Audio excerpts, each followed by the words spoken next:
quoi considérez-vous que votre travail se démarque des autres?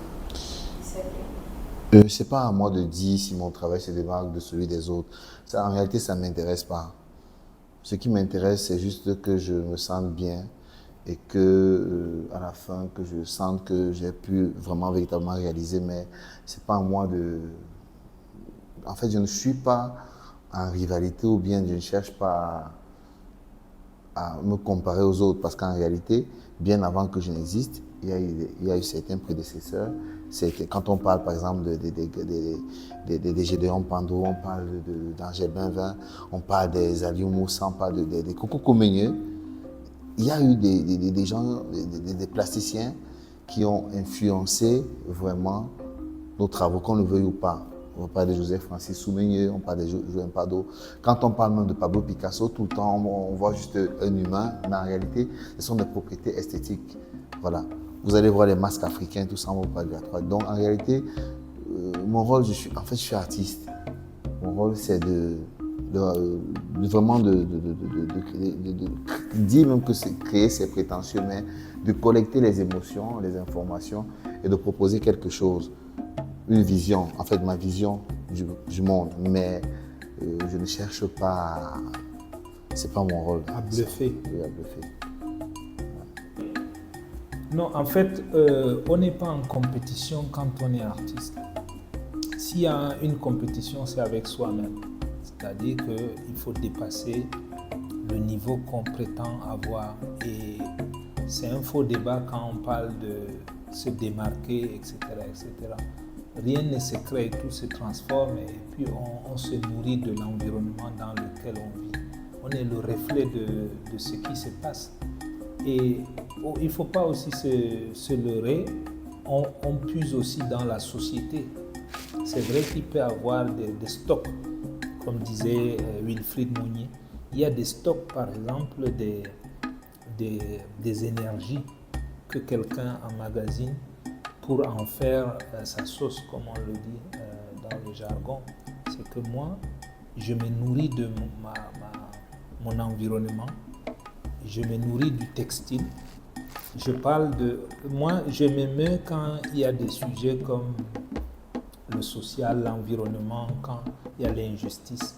Alors l'injustice peut être simplement puisée par l'acte de l'injustice qui est devant moi et je le reproduis. Pour faire allusion à Guernica. L'œuvre de Picasso, Guernica, c'est le reflet de ce que les autorités espagnoles ont fait.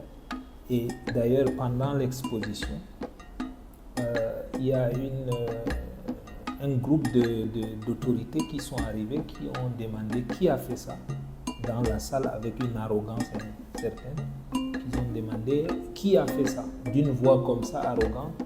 Et Picasso était en train de fumer, il se retourne, il dit c'est vous. Les autorités sont perplexes pour dire que qui a réalisé l'œuvre, pensant peut-être que c'est une stupidité. Picasso leur a dit que je n'ai que pris votre horreur que j'ai mis dans la toile. Donc ça veut dire que c'est vous qui avez fait le bombardement de la ville. Donc en fait l'artiste est aussi quelque part, c'est lui qui est en harmonie avec son environnement. Donc parler de se démarquer, oui, il y a par exemple une certaine originalité, parce que là, il y a une originalité qu'on recherche. Et pour trouver l'originalité, c'est pas facile, c'est bagarrer avec, comme on le dit ici, hors champ pour l'expo, mais on peut dire aussi contre-courant. C'est-à-dire que quand tu vas contre-courant, ça veut dire que tu veux faire différemment. Nous, on veut faire différemment. C'est-à-dire que si aujourd'hui on présente les œuvres de Jean-Michel Dissaquet, vous allez sentir qu'il n'est pas en train de séduire qui que ce soit. Il est en train de traduire ses impressions, ses émotions. Parce qu'à un moment donné, l'alliage du métal, tout ce qu'il prend comme objet pour rassembler, pour assembler, n'est pas forcément vu tout de suite quelque part dans son environnement. C'est des choses qui sont allons-y et au fil du temps qui passe, il réunit ces choses-là, il en forme il fabrique quelque chose qui n'était pas... Voilà.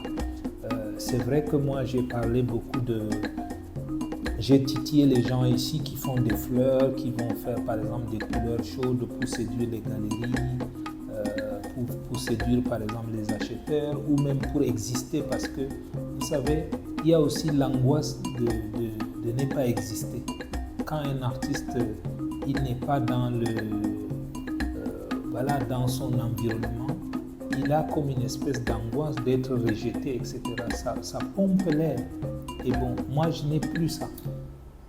Je n'ai jamais eu ça.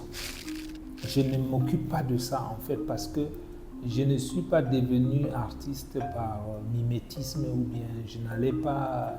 D'ailleurs, j'ai appris ça seul. Après, c'est au fur et à mesure que je donne. Je n'ai pas envie de mettre ça au coin de ma tête en fait. Je fais ce que je veux en fait. C'est une liberté un peu arrogante. Voilà. J'ai une liberté arrogante dans mon travail. Je fais ce que je veux et si ça correspond à tes sentiments du moment, il y a des gens qui achètent ici. Je ne sors pas, c'est la toute première fois que je travaille avec une galerie commerciale. Comme celle-là, une galerie établie qui se nomme galerie. Il n'y en a pas beaucoup chez nous. Je vais dire ça avec beaucoup de liberté. Il n'y a pas beaucoup de galeries. Voilà, mais donc, je ne vais pas plaire aux gens. Il faut que mon œuvre croise ou rencontre ton esprit. Voilà. Et une fois que tu as rencontré mon œuvre, je ne suis plus là.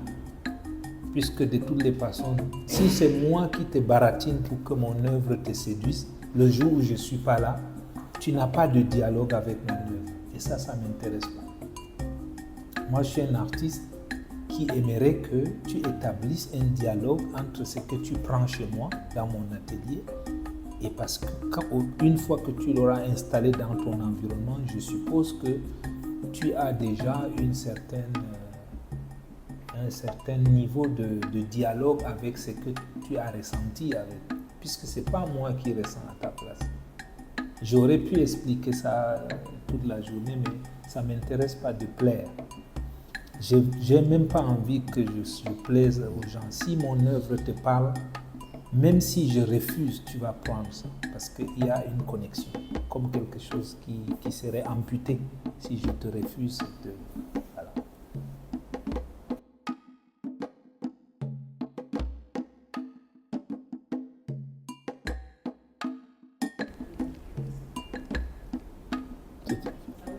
Tout à fait.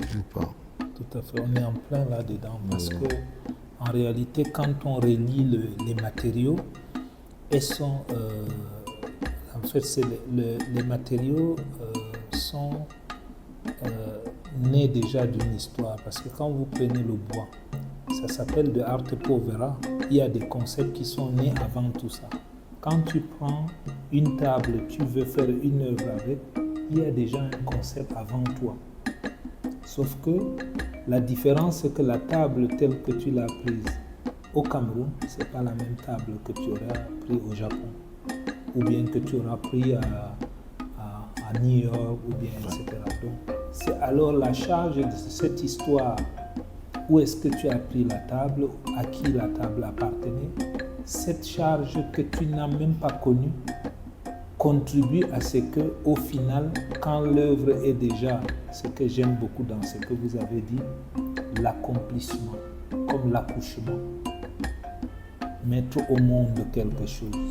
Parce que l'artiste met au monde aussi quelque chose. Même quand on a, par exemple, récupéré un matériau, il est aussi le processus de naissance de quelque chose. Vous prenez une toile, la toile avait déjà une vie dans la boutique, sortie d'usine, tout ça, tout le concept qu'on peut coller derrière. Une fois que ça rentre dans votre atelier, pam, c'est destiné à l'accouchement d'une œuvre, comme des embryons, comme le spermatozoïde qui se balade, etc., dans le concept de la formulation de fœtus. C'est de l'énergie en fait. C'est pour ça que les artistes qui ne veulent pas plaire, ils se concentrent à travailler leur propre énergie. Quand tu veux plaire, tu travailles avec l'énergie des autres. Parce qu'à un moment donné, tu calcules la balle, il est passé où? Je vais lui montrer la toile qu'il va faire, qu'il m'expose. Et parce que j'ai vu un client qui sort du CNPS, qui a acheté ça à $1000. C'est calcul sur calcul. Le mec qui fait des œuvres chargées d'énergie, il ne pense même pas à ton dollar. On termine l'interview là. Le matin, on avait prévu, mais on n'était pas certain qu'on pouvait dire un mot qui serait stocké dans le truc. D'où vient l'énergie? C'est ça. Moi, je pense qu'à la fois lui et moi, il est là. Je ne veux pas dans son atelier s'il ne m'invite pas. C'est la recherche d'énergie. J'aurais pu, par infraction, comme ça, un jour cogner. Je dis, Jean-Michel, je suis là. J'ai trouvé ça. Aujourd'hui, je viens faire l'interview. Je ne savais pas le matin si ce que j'allais dire. D'ailleurs, vous nous avez caché ça. Moi-même. Mais on dit parce que bon, c'est chargé. C'est pas vide. On est chargé. C'est pas la prétention. On est chargé. On déverse ça quand vous voulez. C'est pas où, au cours moyen 2, tu lui dis de venir faire des cours à l'architecture 5e niveau. Qu'est-ce qu'il va donner? Il va rien donner. Nous, on va te donner parce que il y a déjà des choses qui sont faites, des années. Et on a été à l'écoute. Nous, on a des jeunes qui roulent carrosse. Mais est-ce que c'est ça qui... On n'a jamais vu ça. On ne peut même pas considérer que ça existe parce que ça, moi, personnellement, ça ne rentre pas sur mes cordes. Et moi, j'ai une certaine liberté. Même si c'est à minuit, je marche ici à pied, je rentre chez moi. Si j'ai Yango, si j'ai taxi, il y a des moments où on rencontre des gens, ils vont même croire qu'on a des châteaux. Et c'est vrai aussi que si tu perds cette liberté-là, tu ne peux plus créer. Tu ne peux plus créer. En tout cas, tu vas frotter les couleurs. Mais... Et c'est valable. Hein? On n'a pas la prétention de dire que ce qu'on fait est meilleur. Non, c'est valable. Chacun fait ce qu'il veut. Mais à partir du moment où tu veux savoir comment nous on fait, le processus sera différent. C'est peut-être ça qui répond au comment on se démarque. On se démarque à partir du moment où, quand tu vas voir l'œuvre de Jean-Michel, c'est taché d'un processus qui est accompli. Je vous prends le mot là, accompli. Le processus est là. Il y a des choses qui sont...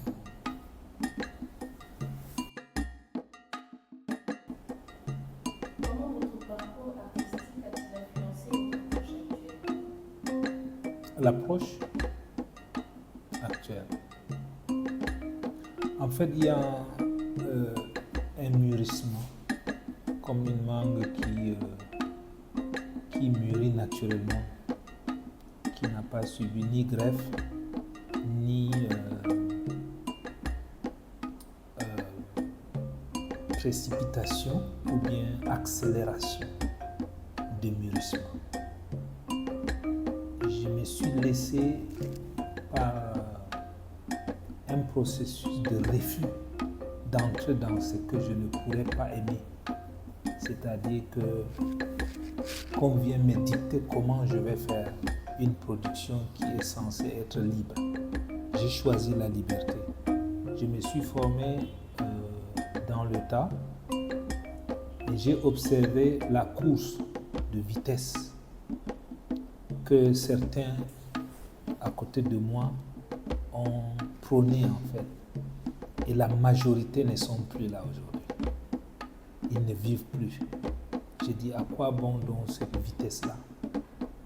Si c'est pour aller se cogner la tête, et dommage, au moins perdre sa vie, parce que j'ai aussi considéré l'artiste, c'est comme une casquette. Je peux l'enfiler aux heures que je veux, je peux me détacher aux heures que je veux. Et on n'est pas des supra-humains. Ça, j'ai considéré ça. Et ce concept de ne pas être supra-humain m'aide beaucoup à ne pas raté l'atterrissage sur Terre. On est humus.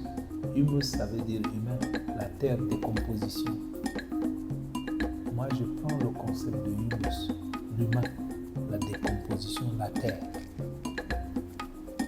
Je ne suis pas aérien, je suis terrestre.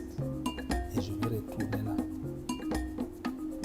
Je suis poussière, je retournerai poussière. Donc, équilibre. Pour être dans l'équilibre, c'est de sentir aussi un peu l'effervescence de ce qui vous anime. Il ne faut pas être dans le pilotage automatique, pour parler dans le jargon des avions ou des trains. Je ne suis pas dans le pilotage automatique. Donc, j'observe un peu et je sais d'où je viens. Je viens d'une région où c'était vraiment bizarre de devenir artiste. C'est des grands commerçants, des grands agriculteurs et enfin des fonctionnaires. Les artistes, les vrais artistes, c'est eux qui faisaient le soubassement de la société. À cheval entre l'artisanat et l'art. Je ne me considère pas seulement aussi artiste contemporain, mais je me considère comme un observateur de la société. Quand tu vois les vrais artistes du Nord, c'est eux qui ont construit les grands pots, qui ont conservé l'eau, qui ont conservé la bière, qui ont conservé la bière traditionnelle, qui ont conservé le lait et tout ça. Quand je vois les artistes, je vois des architectes qui construisent avec de la pierre, sans liant, sans ciment, sans aucun plâtre. Et c'est des maisons qui sont centenaires, qui sont hypothermiques, ou je ne sais pas comment on dit ça. En réalité, c'est des architectes de haut niveau qui faisaient des toits avec la chaume, la paille, qui utilisaient le bois, tout ce que la nature leur donnait. Parce que la nature nous donne des choses. Quand vous voyez des matériaux locaux, la terre, la pierre, le bois, le fer, etc., tous les forgerons qui ont fabriqué les armes de guerre, les lances, tous les artisans qui ont fabriqué des instruments de musique, à la fois les cordophones, les aérophones, les membranophones, les idiophones, c'était des mathématiciens. Parce que pour émettre un son, ils avaient des études sur le bois, sur le fer, etc. Tous sont des artistes, mais ils n'étaient pas en premier plan. Les gars qui étaient riches, qui avaient des fortunes, des chaptels de bœufs, de vaches, de chèvres et tout, ils étaient au premier plan parce que économiquement, le monde les écoutait. Mais les vrais artistes, ils étaient dans l'ombre et ils étaient modestes. C'est des gars qui vivaient avec toute l'information du monde. Parce que le mec qui te fabrique le couteau, il sait aussi comment est le flux en fait de tout ce qui se trame comme économie.